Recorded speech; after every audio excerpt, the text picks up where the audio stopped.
So these are the 15-hour mark with these shoes, and there's definitely some good things and some not so great things about them. First off, when you get them, they look amazing. They are true to size. They feel super comfy. They're exactly what I like in a cup sole.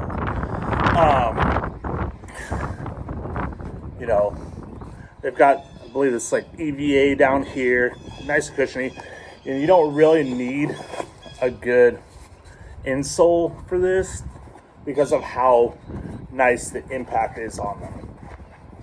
I'm a 215-pound, 5'8" guy, and when I'm trying tricks, I'm jumping, I need something other than a bulk shoe to get me by. The flick on them is really good. The board feels decent. Obviously it's not Vulcan. Is obviously not like a Muska or something where it's you can't feel anything. But some of the downsides to these shoes are that the stitching breaks really quick. This leather right here is breaking a little bit quicker than I thought. The plastic underneath doesn't go very far, really. It's just right here where the stitching is for the most part. Maybe it's a little bit different down here further. The leather is also, looks like it's sewn onto whatever the sock liner part is down in here. But really, once this part right here is gone, your shoe's pretty much toast. Like I said in a previous video, the shoelace protection is non-existent. I blew out my shoelaces right away. I put these shoelaces from Christian Flores, who does a channel, and he made these forever ago. And besides having to double tie them, because they are quite slippery, and you have to really cinch them down, they've held up pretty good. They are starting to bust through right here. But other than that, those are really nice. This right here frayed before I even really started doing many tricks. I'm not a whole foot skater most of the time. So when it started fraying, I was kind of confused as to why it started doing it. It even started doing it on my switch side where I wasn't doing a lot of stuff at the time.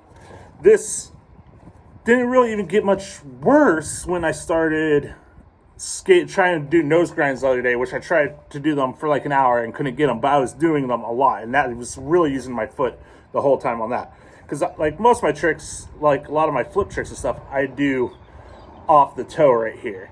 I use mostly this part of my foot. I don't use my whole foot a whole lot. So that was kind of strange to see, especially on this side where I'm doing it even less. And you can tell that I'm not really messing up too much of anything else there. So, and then the bottoms, they still got tread. They're not that bad, actually. I'm pretty surprised. I shouldn't be. But I think they're holding up pretty good. And 15 hours, that's I went out 7 times. So that's 2.5 hour sessions. And some of them have been a little bit easier, but some of them I really, really was doing a lot of flip tricks or a lot of ollie motion, could just nonstop, because there's a lot of times where I skate by myself, so I don't have anybody else to slow me down and say, hey, let's play a game of skate, or let's go back and forth and do stuff. It's if I'm trying a flip trick, I might be trying 3 flip tricks a minute for an hour. That's a couple hundred flip tricks. I could be even doing more. If I'm doing 4 in an hour, that's 240 flip tricks.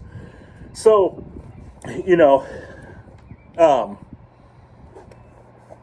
yeah. I don't know. I like them. I'm going to give them a little bit more time, and then we will see. Hopefully I can make it to the 30 hour mark with these. I'll probably wind up putting a little shoe goo in here just to make sure that, you know, this doesn't blow out completely. But yeah, I don't mind them, but I don't know if I can say you should get these yet or not, or why you would want to get these. So